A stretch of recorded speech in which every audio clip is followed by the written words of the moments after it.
बच्चों, कल हमने हॉब्स और लॉक के सामाजिक समझौते की तुलनात्मक अध्ययन किया था और उसके बारे में जाना था कि हॉब्स मानव स्वभाव के बारे में क्या कहता है और लॉक मानव स्वभाव के बारे में क्या कहता है। आज हम लॉक के प्राकृतिक अधिकार और उसके निजी संपत्ति संबंधी लॉक के अधिकारों के बारे में जानेंगे कि लॉक ने क्या क्या अधिकार मनुष्यों को प्रदान किए हैं। प्राकृतिक आधारों की धारणा लॉक के राजनीतिक दर्शन का सार है। प्राकृतिक अधिकारों की सुरक्षा के लिए ही समझौते द्वारा राजनीतिक समुदाय का निर्माण होता है। लॉक प्राय सभी सिद्धांत, सामाजिक समझौता, शासन, विद्रोह आदि किसी न किसी रूप से उसके प्राकृतिक अधिकारों के सिद्धांत से संबंध है। लॉक के अनुसार प्राकृतिक अवस्था में व्यक्तियों को 3 प्रकार के अधिकार प्राप्त थे: जीवन का अधिकार, स्वतंत्रता का अधिकार और संपत्ति का अधिकार। लॉक कहता है कि हर व्यक्ति के पास प्राकृतिक अधिकार हैं जो कभी न छोड़ने वाले अधिकार हैं और उसकी मूलभूत अधिकार होते हैं जिन्हें कोई न छू सकता है न उन्हें खराब कर सकता है। चाहे राज्य हो, चाहे समाज हो या कोई व्यक्ति हो, व्यक्ति से उस अधिकारों को छीन नहीं सकता है। लॉक ने प्राकृतिक अधिकारों में जो 3 अधिकार दिए हैं वो हैं जैसे जीवन का अधिकार। लॉक की दृष्टि में मनुष्य को आत्मरक्षा करने का पूर्णतः अधिकार है। अपने जीवन को सुरक्षित रखने का उसका अपना अधिकार है। जीवन सबको प्रिय होता है और सुरक्षित रखना उसे अपना अधिकार माना जाता है। कोई भी व्यक्ति किसी भी व्यक्ति के जीवन का अंत नहीं कर सकता है। कोई व्यक्ति कोई अधिकार प्राप्त नहीं है कि वह किसी दूसरे व्यक्ति के जीवन का अंत कर सके। दूसरा अधिकार जो लॉक ने दिया है वो है स्वतंत्रता का अधिकार। स्वतंत्रता के अधिकार से लॉक का अर्थ है कि अपनी इच्छा के अनुसार कार्य करना तथा किसी अन्य की इच्छा के अनुसार कार्य करने के लिए बाध्य न होना। अर्थात व्यक्ति पूर्णतः स्वतंत्र है कि वह किस प्रकार के कार्य करेगा और किस प्रकार के कार्य नहीं करेगा। वह व्यक्ति किसी भी शक्ति के अधीन नहीं है, केवल प्राकृतिक कानून के वह अधीन है और किसी शक्ति के अधीन वह नहीं है। संपत्ति का अधिकार। लॉक का तीसरा अधिकार संपत्ति का अधिकार है, जिसे संकुचित और व्यापक दोनों ही अर्थों में लॉक हमें समझाने का प्रयास करता है। व्यापक अर्थ में संपत्ति से उसका तात्पर्य जीवन, स्वतंत्रता और संपत्ति से है तथा संकुचित अर्थ में संपत्ति के अधिकार का प्रयोग व्यक्तिगत संपत्ति से अर्थ के रूप में किया गया है। लॉक की सीमित संवैधानिक धारणा का उद्देश्य अपनी संपत्ति की हिफाजत करना है। व्यक्ति का संपत्ति का अधिकार प्राकृतिक है तथा समाज एवं सरकार की स्थापना से पूर्व का है।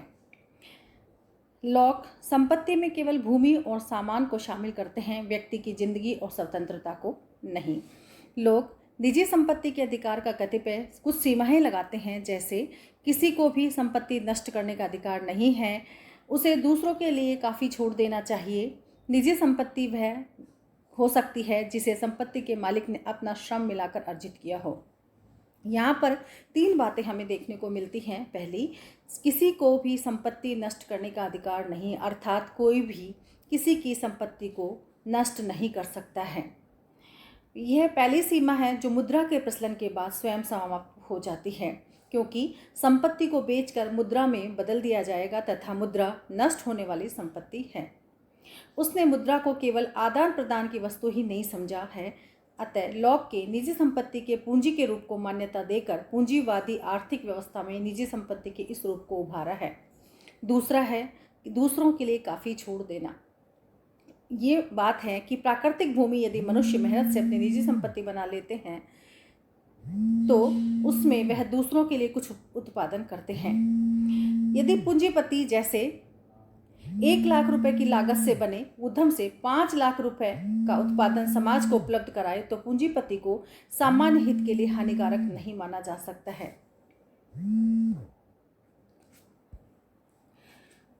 लॉक का तीसरा जो निजी संपत्ति का अधिकार है, जो सीमा है, वो है कि निजी संपत्ति वही हो सकती है जो व्यक्ति ने अपना श्रम मिलाकर अर्जित की हो, को लोग आसानी से हटा देते हैं।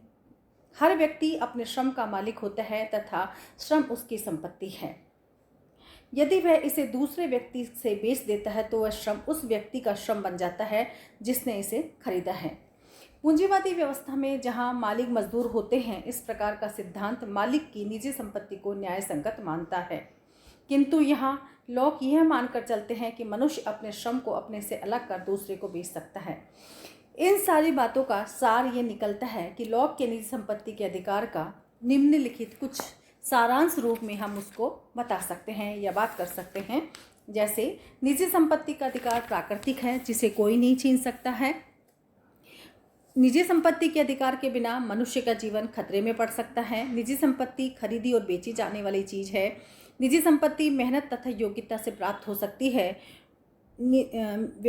व्यक्ति का श्रम तथा योग्यता उसकी अपनी संपत्ति है।